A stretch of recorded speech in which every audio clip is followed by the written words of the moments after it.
Hello, welcome to texture math. आज के session में हम रिट्रीव सिसवेल कमांड के कुछ और वैल्यूज़ को डिस्कस करेंगे। तो मैं उसके लिए प्रोग्राम को एडिट मोड में ओपन कर रहा हूँ। अब यहाँ आप देख सकते हो कि हमने 3 वेरिएबल डिक्लेयर किए हैं। इन वेरिएबल का डिक्लेरेशन आप आईबीएम की ऑफिशियल वेबसाइट से रेफर करके करेंगे। ठीक है, वहाँ आपको पता चलेगा कि क्या डेटा टाइप होना चाहिए, क्या उसकी लेंथ होनी चाहिए, जो भी वैल्यू हम रिट्रीव करने वाले हैं। जैसे ही वेरिएबल डिक्लेयर होता है उसके बाद आप कमांड को यूज़ कर सकते हो। तो उसके लिए आपको सिंपली लिखना है आरटीवी सिसवेल और F4 प्रेस करना है। F4 प्रेस करने के बाद आपको ये स्क्रीन मिलेगी जहाँ पे आपको दो इनपुट देने होते हैं, पहला सिस्टम वैल्यू और दूसरा रिटर्न वेरिएबल। ठीक है, सिस्टम वैल्यू वो वैल्यू है जो हम सिस्टम से रिट्रीव करना चाहते हैं, और वेरिएबल वो वेरिएबल है जहाँ पे हम उसको स्टोर करने वाले हैं। अब अगर आपको सिस्टम वैल्यूज को देखना है तो आप क्या करोगे, इस पे F1 प्रेस करोगे। F1 प्रेस करने के बाद में आपको ये सारी वैल्यूज का डेफिनेशन मिलेगा यहाँ पे कि क्या वैल्यू, क्या चीज़ रिटर्न करने वाली है। ठीक है, तो यहाँ से आप अपना एक आइडिया आपको मिल जाएगा कि कौन सी वैल्यू से हम क्या वैल्यू रिट्रीव करने वाले हैं। ठीक है, और ये सब वैल्यूज़ ऑलरेडी हम कवर कर चुके हैं, तो मैं आपको डायरेक्टली उस पर लेके जाता हूँ जहाँ जो आज हम डिस्कस करने वाले हैं। वो है यहाँ से क्यू डेव एंड नेमिंग।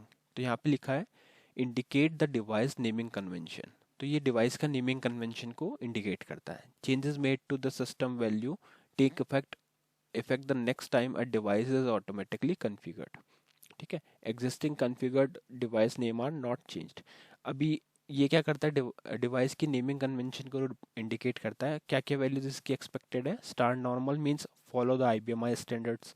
तो आईबीएमआई के स्टैंडर्ड्स को फॉलो कर रहे हैं तो स्टार नॉर्मल मिलेगा। स्टार 36 में S36 मिलेगा, means follow S36 standard. Star DEV ADR मिलेगा तो means device name are derived from the resource names. ठीक है, तो इस तरीके से आपको ये तीन इंफॉर्मेशन हमारे को डिवाइस नेमिंग कन्वेंशन की मिलेगी और वो इंडिकेट करेगी। सेकेंड जो वैल्यू है हम डिस्कस कर रहे हैं आज, वो है QDVCYACN। इसका मीनिंग है specify the action taken when a input output error occur for the job requesting the program device. Changes made to the system value take effect for jobs started after the changes made. पहली expected value है start DSC MSG disconnects the job. On reconnection an error message will be sent to the user application program. ठीक है, तो user application program को message मिल जाएगा। फिर है हमारे पास स्टार DSC ENDRQS। इसका मीनिंग है disconnection the job. On reconnection a cancel request function should be perform to return the control of the job back to the last request level. ठीक है, फिर है हमारे पास start end job ends the job. ये end करता है job को। A long job will be produced for the job. A message will be sent to the job log and to the QHST log indicating that the job was ended because of the device error. Now another one is a star end job. NOLIST means ends the job. A job log will not be produced for the job. A message will be sent to the QHST log indicating that the job was ended because of device error. और last जो हमारे को value मिलती है वो है star MSG signals the input output message to the application program. The application program perform error recovery itself. ठीक है, तो ये थी वैल्यूज। अब हम जो डिस्कस कर रहे हैं थर्ड वैल्यू, हमने दो अभी डिस्कस किया। फर्स्ट वन नेमिंग वाला, फिर ये हमने किया एक्शन के लिए, और अब थर्ड हम जो डिस्कस कर रहे हैं वो है QDSC जॉब ITB। इसका मीनिंग क्या है, time interval that a job can disconnected before it is ended. Changes made to the system value take effect immediately and interactively job can be disconnected with the disconnect job command when it has been when it has been inactive or interval of time. For an interval of time, the system value QIN active V or and QINACT message queue, or when input output error occurs at the interactive job workstation, the system value gives value QDEV ARGN. Okay, expected value है इस पे 5 through 1440 is the time out interval in minutes. ठीक है, तो ये time out interval मिलेगा।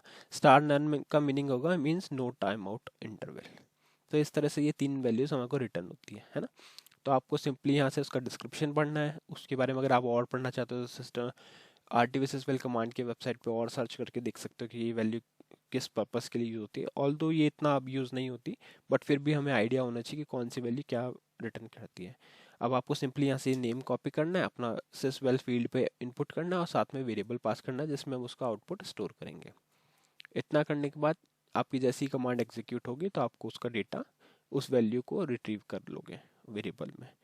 उसी तरह से मैंने बाकी दोनों वेरिएबल के लिए भी किया हुआ है। यहाँ पे सेम कमांड मैंने यहाँ रन किया RTVSSL और उससे मेरे को उन दोनों का भी डेटा अपने वेरिएबल में रिट्रीव हो रहा है। वेरिएबल में डेटा रिट्रीव हो गया, उसके बाद हम सीधा उसको प्रिंट करेंगे। तो प्रिंट करने के लिए हम यूज़ करेंगे snd pgm msg कमांड। तो आपको सिंपली लिखना है snd pgm msg, फिर आपको F4 प्रेस करना है। F4 प्रेस करके आपको वेरिएबल पास करना है जिसको हम प्रिंट करना चाहते हैं। तीनों वेरिएबल ऑलरेडी कैरेक्टर टाइप के हैं तो आप डायरेक्टली उसको प्रिंट कर सकते हो snd pgm msg में। ठीक है, तो अब हम हमारा प्रोग्राम को कंपाइल करते हैं और देखते हैं कि आउटपुट क्या मिल रहा है हमारे को। तो पहला आउटपुट मिला स्टार नॉर्मल, दूसरा मिला स्टार एंड जॉब और तीसरा हमारे को मिला 120, ऑल 0 120। ठीक है, तो इस तरीके से आप RTVSSL कमांड का यूज़ कर सकते हो और अपनी वैल्यूज़ को रिट्रीव कर सकते हो। तो आई होप आज का सेशन आपको क्लियर हुआ होगा। नेक्स्ट सेशन में हम बाकी टॉपिक डिस्कस करेंगे। So thank you for watching texture math.